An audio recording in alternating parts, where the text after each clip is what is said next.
बहुत समय पहले की बात है। रवि और उसकी पत्नी कोमल एक छोटे से घर में रहते थे। रवि एक ऑफिस में काम करता था और कोमल घर पर रहकर घर का काम किया करती थी। रवि और कोमल के 2 बच्चे थे। बेटे का नाम नमन और बेटी का नाम नैना। रवि और कोमल हमेशा नमन को ही प्यार करते थे और नैना पर कुछ खास ध्यान नहीं देते थे। एक दिन रवि और उसका परिवार दूसरे घर में शिफ्ट हो जाते हैं। यहाँ वैसे तो सब कुछ बड़ा अच्छा है, पर मैं नमन के स्कूल के बारे में सोच रही थी। उसका एडमिशन भी तो करवाना है। तुम चिंता मत करो, मेरी पास के स्कूल में बात हो गई है। मेरे बॉस की वहाँ बहुत अच्छी जान पहचान है, इसलिए वहाँ एडमिशन हो पा रहा है। वरना यहाँ तो एडमिशन करवाना बहुत ही मुश्किल है। हाँ, पर एक ही बच्चे का एडमिशन हो सकता है। हाँ, तो नमन का एडमिशन करवा देंगे। और मैं कौन से स्कूल में पढ़ूंगी माँ? ओह हो, बड़ी आई पढ़ने वाली। पढ़ लिख कर कोई डॉक्टर नहीं बन जाएगी तू।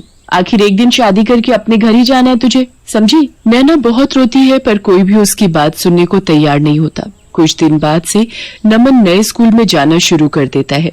एक सुबह वो स्कूल के लिए निकल ही रहा होता है कि तभी नैना उसके कमरे में आती है। देख, मेरा नया बैग, नई बोतल। तुझे पता है मेरा स्कूल कितना सुंदर है, कितने सारे झूले हैं वहाँ। सच्ची? कितना मजा आता होगा ना स्कूल में। मैडम कितना अच्छा पढ़ाती होंगी। चल पागल, पढ़ना किसको अच्छा लगता है? मुझे तो बस वहाँ झूलों पर झूलना और बच्चों के साथ खेलना पसंद है। ये तुम कैसी बात कर रहे हो भैया? पता है पापा कितनी मुश्किल से तुम्हारी पढ़ाई का खर्चा उठा रहे हैं और तुम ऐसी बातें कर रहे हो। मैं तुझे जो बोल रहा हूँ तू बस अपने तक रखना, समझी? वरना मम्मी से तेरी शिकायत कर दूंगा और तुझे तो पता ही है फिर मम्मी तेरा क्या हाल करेगी। तभी वहाँ कोमल आ जाती है। कितनी देर हो गई नमन? चलो जल्दी स्कूल जाओ वरना बस निकल जाएगी। नमन स्कूल के लिए निकल जाता है। नैना पूरा दिन अपनी माँ के साथ घर के कामों में ही हाथ बटाती रहती है। उसे स्कूल न जाने का बड़ा ही दुख होता था, पर वो कुछ भी नहीं कर सकती थी। एक रात नैना को नींद नहीं आ रही होती, तो वो खिड़की पर जाकर खड़ी हो जाती है और बाहर की ठंडी हवा ले रही होती है। नैना खड़ी खड़ी स्कूल के बारे में सोच ही रही होती है कि तभी उसे आवाज आती है। B-A-T bat, C-A-T cat. अरे, ये इतनी रात में बच्चों के पढ़ने की आवाज कहाँ से आ रही है? नैना और ध्यान से लगाकर सुनने की कोशिश करती है, तो इस बार फिर से उसे आवाज आती है। चलो बच्चों, अब अपनी हिंदी की कॉपी निकालो। मैं आज तुम सबको एक कहानी सुनाऊंगी। अरे, ये तो किसी टीचर की आवाज है जो बच्चों को पढ़ा रही है। पर इतनी रात में कौन सी टीचर बच्चों को पढ़ा रही है? नैना इधर उधर देखती है तो उसे थोड़ी दूर पर एक बिल्डिंग दिखती है जिसकी एक खिड़की से लाइट आ रही होती है और उसी खिड़की से बच्चों और टीचर की आवाजें भी आ रही होती है। अच्छा, ये आवाजें यहाँ से आ रही हैं, पर इतनी रात में मुझे जाकर देखना चाहिए। नैना बिना डरे चुपचाप घर के बाहर निकल पड़ती है और उस बिल्डिंग के पास जाती है। बिल्डिंग पर विद्यालय लिखा होता है। नैना बिना सोचे समझे स्कूल के अंदर घुस जाती है। अंदर एक अजीब शक्ल की औरत रिसेप्शन पर बैठी होती है। तुम्हारी क्लास कब से शुरू हो गई है? चलो जल्दी जाओ और कल से लेट मत आना।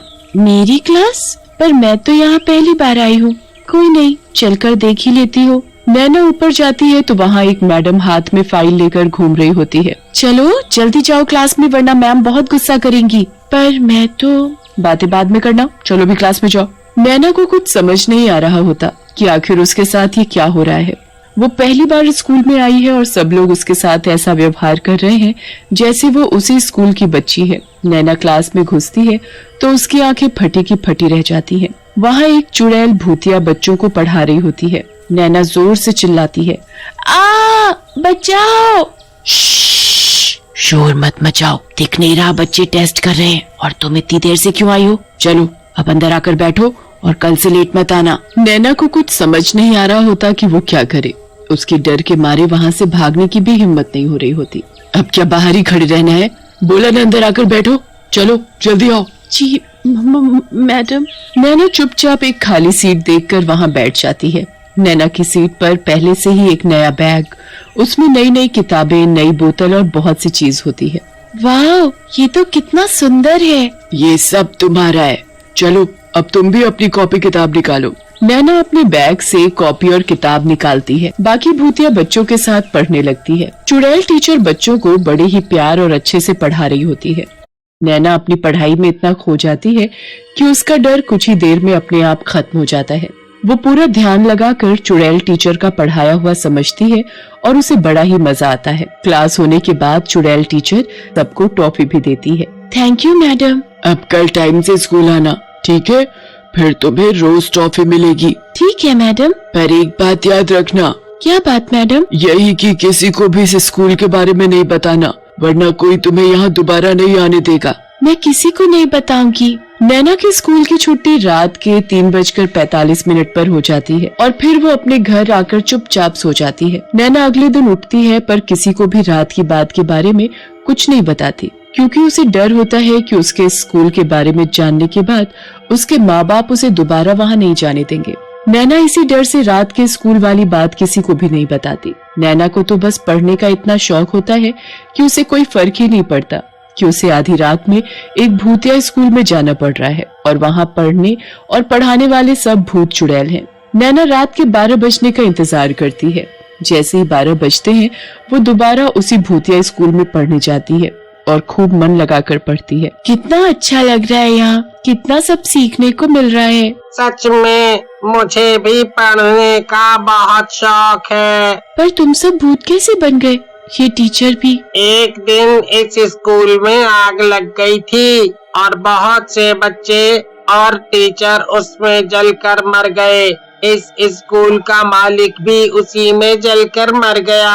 उस दिन से ये स्कूल बंद है, पर हम लोग आज भी अपनी मैडम से पढ़ते हैं। नैना रोज रात को उस स्कूल में जाती और सभी भूतिया बच्चों के साथ क्लास में बैठकर पढ़ाई करती। कभी कोई चुड़ैल उन्हें पढ़ाती तो कभी कोई चुड़ैल, पर सभी चुड़ैल टीचर बड़ी ही अच्छी होती हैं और वो सब बच्चों को खूब प्यार करती हैं। नैना को उस स्कूल में पढ़ते पढ़ते काफी साल हो जाते हैं और उसकी पढ़ाई पूरी हो जाती है। कभी किसी को नैना के स्कूल के बारे में कुछ पता नहीं चलता। नैना और नमन काफी बड़े हो जाते हैं। नमन इतने अच्छे स्कूल में पढ़ने के बावजूद भी नालायक होता है और नैना बहुत ही होशियार हो चुकी होती है। एक दिन कोमल और रवि नमन पर चिल्ला रहे होते हैं। मैंने अपना सब कुछ तेरी पढ़ाई पर लगा दिया, पर तूने सब बर्बाद कर दिया। जब देखो फेल फेल फेल। अब तो हद हो गई है। मेरे पास अब एक पैसा नहीं बचा जो मैं तेरी पढ़ाई पर लगा सकूं, समझा? आपने मेरे ऊपर पैसे लगाए हैं तो कुछ एहसान नहीं किया है, और मैंने तो अपनी तरफ से पढ़ाई की है ना।